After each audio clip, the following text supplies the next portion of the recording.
Mr. President. The Senator from North Carolina. Thank you, Mr. President. As we speak right now, there are American trade negotiators in Hawaii from the Pacific Rim and South America negotiating the final terms of the Trans-Pacific Partnership, or TPP. I rise today to speak about an element of those negotiations that I find troubling, and I believe if it goes on its current path, will produce a gross injustice that will be harmful to American job creators and could potentially threaten the passage or ratification of the TPP. I understand the current proposal in the Trans-Pacific Partnership calls for discriminatory treatment of tobacco, specifically singling out an entire industry. It is an industry that is vitally important in my home state of North Carolina. Tobacco continues to be vitally important among North Carolinian agriculture exports, and the only path to sustaining this industry is to preserve the place for the American leaf in the world.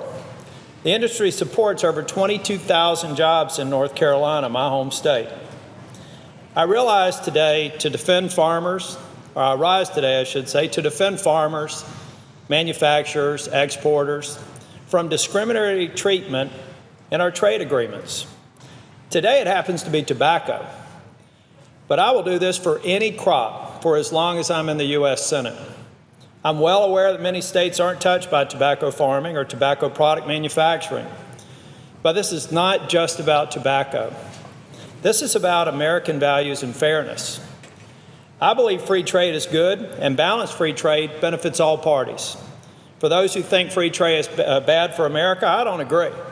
When America and Americans compete on a level playing field, we win the vast majority of the time. It's what we do. But the United States over the years has tried to do more to these agreements than just haggle for market access and tariff reductions. Over the past 30 years, the United States has commonly negotiated what's called the Investor State Dispute Settlement, or ISDS, language in a number of international investment agreements. The ISDS provisions are fairly simple. It gives someone who believes their trade agreement rights have been violated by another government trading partner the ability to bring a claim against that government before an international arbitration panel. All kinds of offenses can be addressed through the ISDS process. Protecting American-owned businesses by requiring our trading partners to meet minimum standards of treatment under international law. Protecting American-owned businesses from having their property taken away without payment or adequate compensation. Protecting American-owned businesses from discriminatory, unfair, and arbitrary treatment. That's a fundamental protection.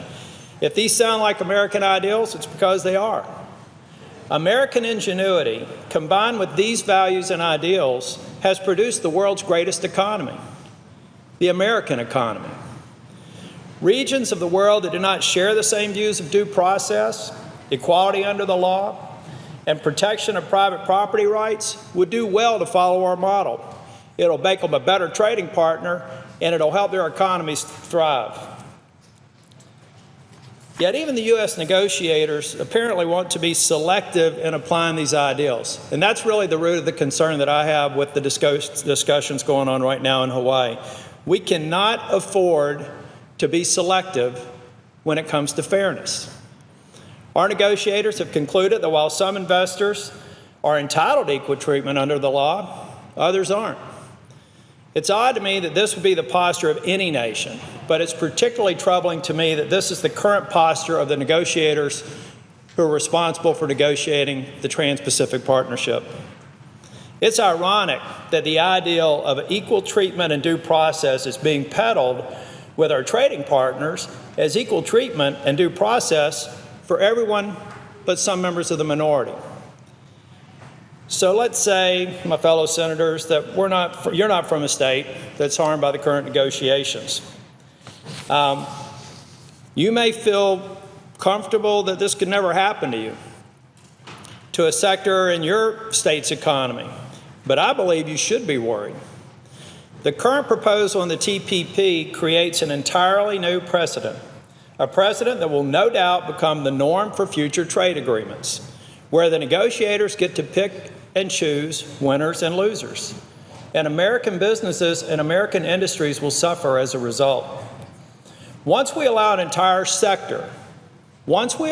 entire sector to be treated unfairly in trade agreements, the question is, who's next?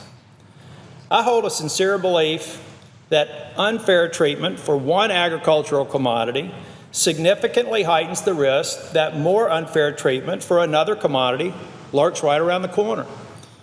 I've not spoken with a single organization, agriculture or otherwise, that believes this sets a good precedent. Quite the contrary. I encourage my colleagues to speak to their state's agriculture community and simply ask them what they think about setting this kind of standard. Now let's suppose to my fellow senators, and incidentally, I should say, for those of you in the gallery, we are working today. We're just outside of the gallery. I know this is kind of like showing up at the zoo and one of your favorite animals being off of exhibit, but they're out here working, and they'll be back here about 1:45. But to get back to the script, if you believe that this unfair treatment is okay because it's about tobacco and it's a fair outcome, I think you ought to think again. Because I'll remind you, and our fellow senators need to understand this, that Congress has spoken on this issue. We exist to make sure that we take care of the voice that may not be heard, the minority who may be cast aside because of some agenda or because of it just being an easy negotiating tactic. But in this particular case, Congress has spoken loudly. And I'll remind my members that Congress has said opportunities for U.S. agriculture exports must be substantially equivalent to opportunities afforded foreign exports in U.S. markets. Now, with this trade agreement, if you have a trading partner aggrieved with the behavior or decisions made in the United States, they're going to be subject to due process. But this trade agreement would actually allow our trading partners to not allow us to be held to that same standard in their country of jurisdiction and not go to international arbitration. Congress has stated that dispute settlement mechanisms must be available across the board, not selectively. I also voted to give the President trade promotion authority to allow trade agreements like the TPP to move through Congress quick, orderly, and through a responsible process. That's the process we're going through right now. I did not vote to give our negotiators the freedom to indiscriminately choose when fairness should be applied and when it shouldn't be applied. The Congress has already spoken. I hope you will at least share the expectation that our negotiations carry out our will. I applaud the efforts of the U.S. negotiators. I know it's difficult work, and I congratulate them for getting closer to completing the Trans-Pacific Partnership Agreement. I hope, however, that they will consider the risk of losing support for the Senate to ratify the agreement. In closing, I would offer this to anyone who believes my sticking up for tobacco for an equal treatment and American values is short-sighted. I want you to know that I would do this for any commodity, any category, and any industry. I hope our trade negotiators will work hard to ensure that American values are upheld in the final agreement that they bring before Congress. And that goes for language in the entire agreement, even that which appears in the annexes and the footnotes.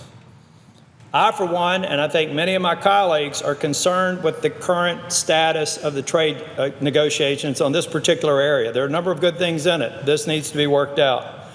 And I will not support, and I will work hard against, any trade agreement that departs from our core values. Thank you, Mr. President.